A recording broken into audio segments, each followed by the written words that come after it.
Welcome, Amakhosi Network. Welcome to the channel, guys. We're just going to chat about Kaizer Chiefs and give player ratings. And also, I'm going to give you a little information about an apparent Manchester City coach that's coming to Chiefs. But actually, I want to leave that conversation more for tomorrow so I can do some research on this coach. And so I can, give you some information. So it's a Man City linked coach who wants to coach Kaizer Chiefs. But other than that, guys, please subscribe to the channel. Subscribe. Today, we're going to give some good information about the game and we're going to look for positives. It was Cavin Johnson's first game, and there's a lot of interesting positives there.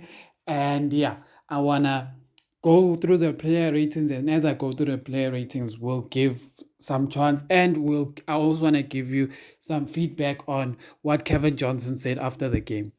Let's kick it off. Peterson.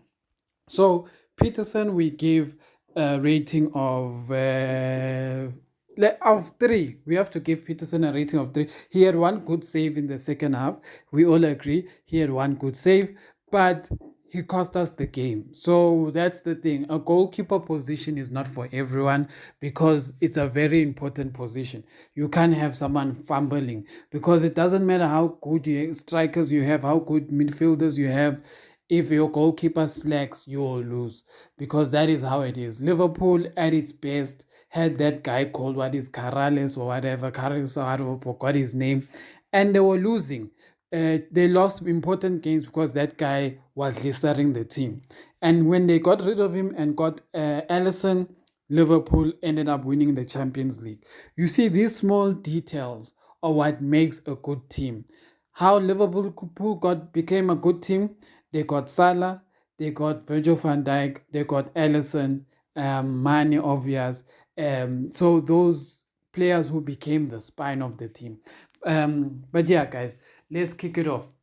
So Peterson, like I said, 3. He had one good save in the second half, but because he had already broken the team already, it was difficult for us to continue after that. Next one, Hlanti. Hlanti and Frosler have the same problem. They go up, and then when teams get the ball from us, they hit us on the counters and they use Hlanti and Frosler's spaces that they leave behind because Chiefs midfielders haven't figured out a way of closing those spaces when Hlanti and Frosler go up. So my issue with Hlanti and Frosler in this game specifically is the fact that they can't both go up at the same time. One of them must stay. And when one of them stays, we have to have a defensive midfielder in Mtetwa or Castillo filling up the spaces that these guys have opened when they go up.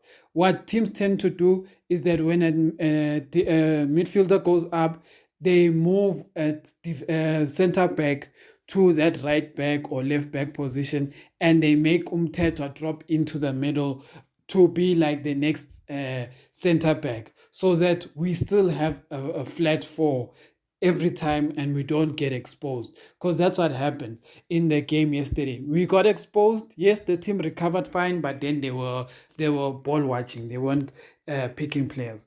So Hlanti had a good game, but I will say this: we need to get a proper left back. And my thing is, the best left back we can actually get in South Africa right now is Hanamud, but it will be very difficult because he's number 1, a foreign player, and number 2 is at Amazulu. So he's going to be very expensive. But the left back position, we have to get another solid left back.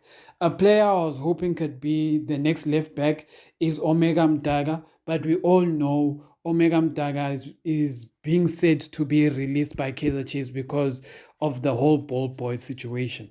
And that's a story for another day, because apparently what I've been hearing in the background is that these boys have been doing other things except for the ball boy thing. There are other things that have been happening at the club, that these boys have been misbehaving or whatever.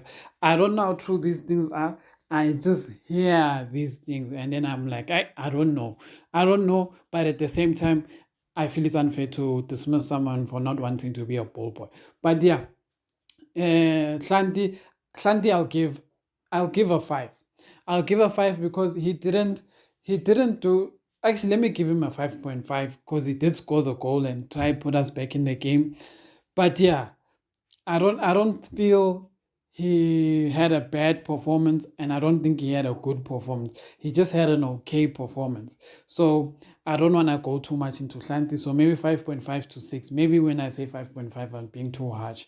Maybe 6, because he didn't really fault in any way. He did his defending, and then he tried to assist in attack. So let's just give him a 6. Ditlokwe, I'm giving Ditloko a 5, and I'm going to give Jabule Ngobo a 5. Why am I giving these two a 5? In the second goal, they are ball watching. They did not take command of the box. So, in these important moments, Ditlokwe and Ngobo have to take charge of the box. And that's what I enjoy about Umsimango. Umsimango does not ball watch, even though he's sitting on the bench and everything. But the one thing I enjoy about Umsimango is that Umsimango doesn't ball watch, he takes initiative. But I'll still say this: Ngobo and Titloke haven't made that mistake that will force someone to take them out of that pairing. I think they've done well over the past few games. The only issue is that it's the mistakes that are killing us. For example, in the two goals we considered yesterday were basically Brandon Peterson's mistake. That is not even a mistake. That is just a disaster. But yeah, and then the second goal was Mdu Shabalala's mistake, and then ball watching by the players. They were all ball watching OCB. We basically had five players marking one play. If you have to watch that game, there were five players marking Umtutuzo CB. And I was like, why don't they, like, already there were three players marking Umtutuzo CB. Then the players coming to the support are not closing down the players around Umtutuzo CB to like kill the chance. So that was a very big defensive mistake. So yeah, I'll give them 5 because I expect them to take responsibility of the box. In the box, we can't have a player just enjoying his time in the box, controlling while there's 5 players around him and thinking he's fine. He must be rushed and he must be forced out of that position. And then, so yeah, that's why I give them a 5. Someone will say I'm being too harsh. I must at least give them a 6 because they had a good game besides from that. But I'll say this: Golden Arrows was not in that game. Golden Arrows didn't create a threat that will put Ungobo and Utikloke under question. The only threats these guys had resulted in goals, and that's a problem because they were not in the game, Golden Arrows, except for those chances that they got, which one was Peterson's nonsense and the other one was when they decided to watch. So that's why I give them a 5. Frosler, I give a 6 to 5. Frosler had a good game on the wing. He was crossing, but same problem I always say was Frosler and Klanti. When they go up, no one covers them. So if no one is going to cover them, I would rather them going up, they mustn't find themselves in the opposition box, close to the box. Rather just be just out above the halfway line. And even if you cross when you know that someone, or indicate that someone must come back and close that position that you are there. So for that, I'll give Frosler A5 or A6, sorry. Teta had a decent game. There's not much I can fault him with. I also give him a 6. He didn't have much of an impact, but I give him a 6. When I say impact, I'm like going forward, but he did his job. That's what's important. He did his job, closing down, passing, sharp. Castillo. One thing I want to raise that Cavin Johnson did that I liked about Castillo in this game, Cavin Johnson didn't isolate Castillo on the wing. Cavin Johnson allowed Castillo to come in the middle and start creating. That's why Castillo in this game, there were so many times where he started attacking through the middle, carrying the ball through the middle. What I didn't like about Castillo's game is that he didn't last 90 minutes. Castillo only lasted the first half. After the first half, Castillo was no longer in the game, and I don't know why. because in the first half, Castillo was in the game, and this applies to Mdu Shabalala as well. First half, Mdu Shabalala was in the game. Second half, gone. I don't know. They switched off. I don't know what happened. So Castillo, I give a 6. In the first half, he did decent. He was attacking through the middle. He would get the ball and start running straight through the middle and attacking these guys. So that's why I'll give Castillo a 6. And then Matt's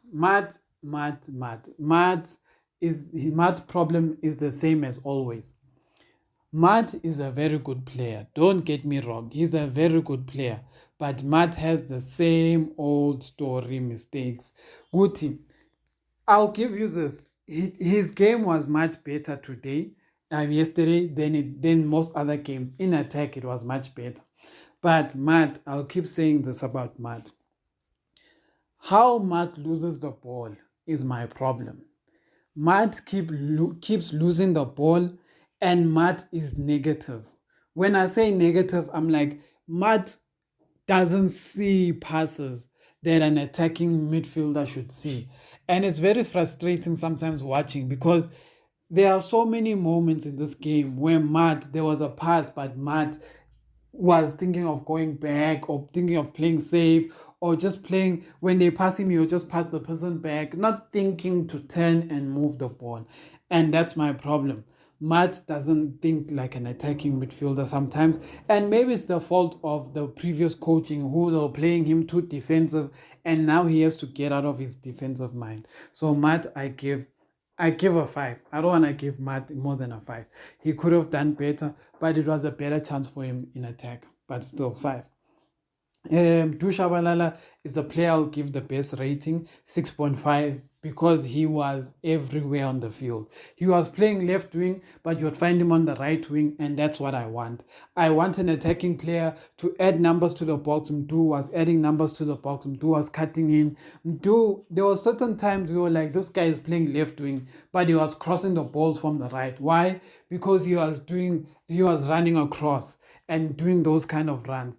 And it's something I really, really wish they could teach Christian Saile.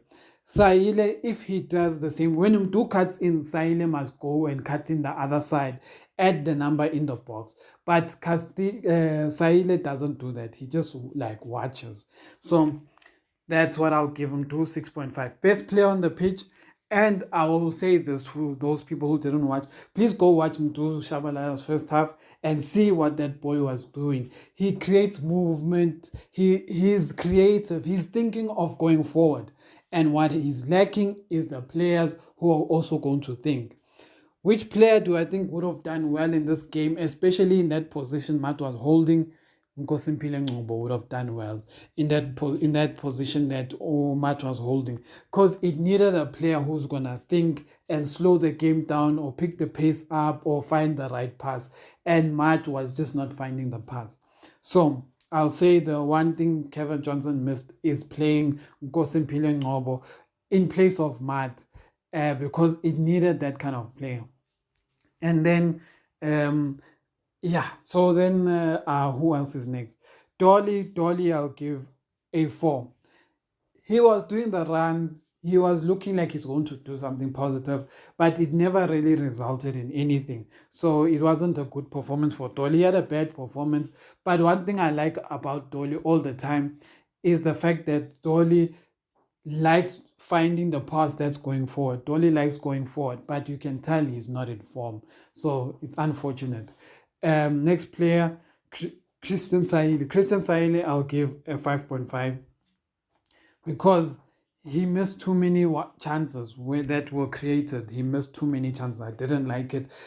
When he finishes a player, he's only thinking of shooting, but the players have to, like, he will be on the right.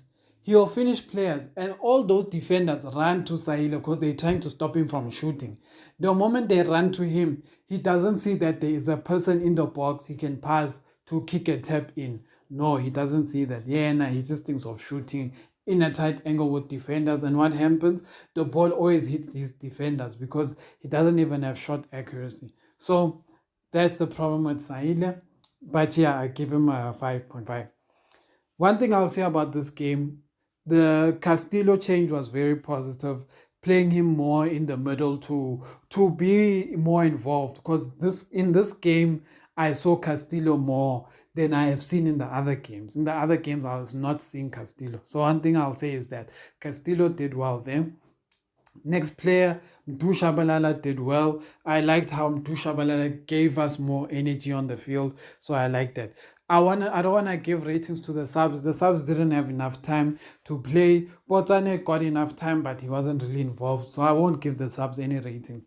One thing I'll say about Kevin Johnson, he's taking responsibility of the team, and he said if whatever mistakes happened in this game, he is taking those mistakes as his coaching mistakes. So that's what I like about Kevin Johnson. He's not going out there and acting like nothing is wrong, like it's about progress. He is saying if there are mistakes, they are my mistakes, so I have to fix them as a coach. And that's what I want out of a coach. A coach is going to take responsibility. So that's what I have to say about that game. To the Man City coach, like I said, there's a Man City coach. There's a coach who advises Pep now and then. They call him a consultant of Pep, and he wants to be.